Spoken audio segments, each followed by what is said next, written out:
Magandang gabi po. Ito po ang latest update natin para nga po dito sa minomonitor natin na si Typhoon Francisco.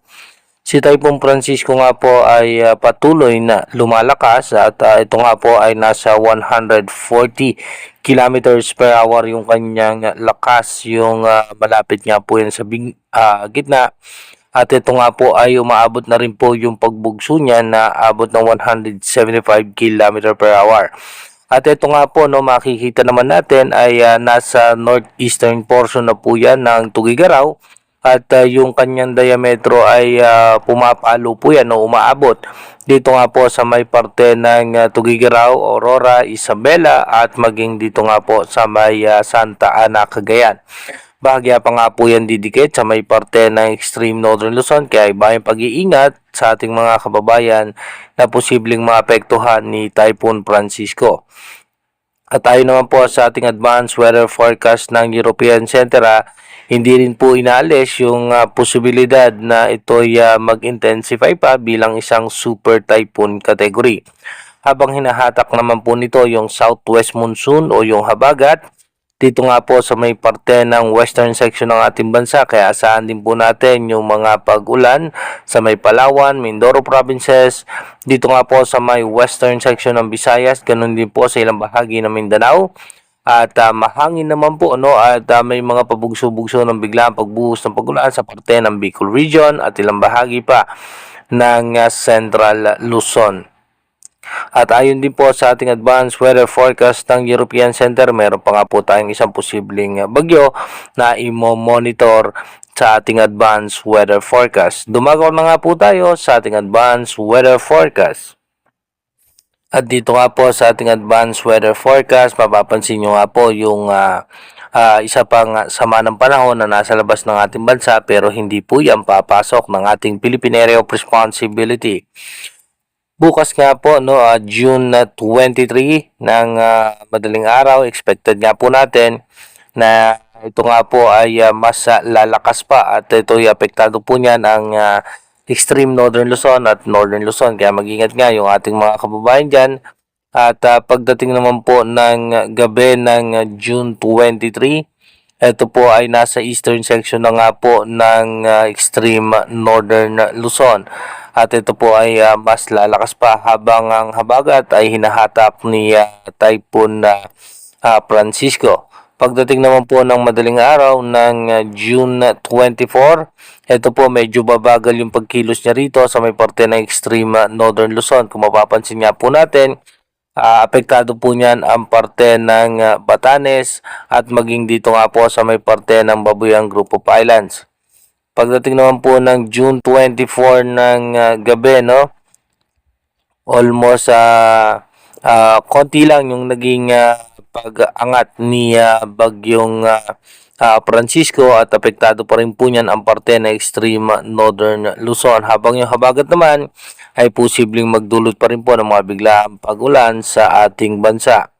Pagdating naman po ng June 25 ng madaling araw, almost stationary po yan sa may parte ng extreme northern Luzon. At pagdating naman po ng gabi, no, ng June 25, kikilos na nga po yan dito sa may eastern section ng Taiwan. At kung mapapansin naman po natin, ito po ay mababawasan na ng paglakas. At pagdating naman po ng June 26 ng madaling araw, ito po ay malapit na, no, papalabas ng ating Philippine Area of Responsibility. At pagdating nga po ng gabi, ito po ay tuluyan ng nasa labas ng ating bansa, habang southwest monsoon naman ang makakaapekto sa ating bansa. Ibayang pag-iingat sa may parte pa rin ng western section ng ating bansa dahil pa rin po sa southwest monsoon o habagat. By June 27 ng gabi, expected nga po natin may mga chance ng pag-ulan sa parte ng Bicol region at ng Visayas, ganun din po sa may parte ng northern Luzon. By June 28 naman, ito naman yung ating possible scenario. Expected natin sa madaling araw ay magiging maayos at magandang lagay ng panahon, pero pagdating nga po ng gabi, asahan naman po natin yung mga pagbuhos ng pag-ulan. By June 29 sa umaga po, mataas ang tsansa ng pag-ulan sa Visayas at pagdating naman po ng gabi, asahan po natin mataas ang tsansa ng pag-ulan sa halos sa buong bansa dahil po yan sa southwest monsoon. Pagdating naman po ng June 30 ng umaga, madaling araw pa lang, maulan na at pagdating po ng gabi, asahan po natin na tuloy-tuloy po na makakaranas ng pagulan ang ating bansa. Mag-ingat nga po tayo dahil posible na naman ng mga pagbaha at pagguho ng lupa. By July 1 ng madaling araw, maulan po sa may parte ng Palawan at western section ng ating bansa. Pagdating naman po ng gabi, mas magiging maulan po ang western section ng ating bansa dahil po yan sa paglakas ng habagat. By July 2 ng madaling araw, apektado pa rin po tayo ng habagat yung western section ng ating bansa. Pagdating po ng gabi ng July 2, asahan na po natin na magiging maulan nga po sa ating bansa. By July 3, asahan nga po natin sa madaling araw may mga chance ng pag-ulan at pagdating po ng gabi, mas asahan nga po natin yung posibleng mga pag-ulan. At kung mapapansin natin, merong bagyo na nasa labas ng ating Philippine Area of Responsibility. Kung nakikita natin sa ating monitor, by July 4, mapapansin nga po natin posibleng malakas na bagyo yung nasa labas ng ating bansa. Pagdating nga po ng gabi ng July 4, mataas pa rin ang tsansa ng pagulan sa ating bansa at papalapit na nga ng papalapit itong posibleng sama ng panahon na nasa labas ng ating Philippine Area of Responsibility.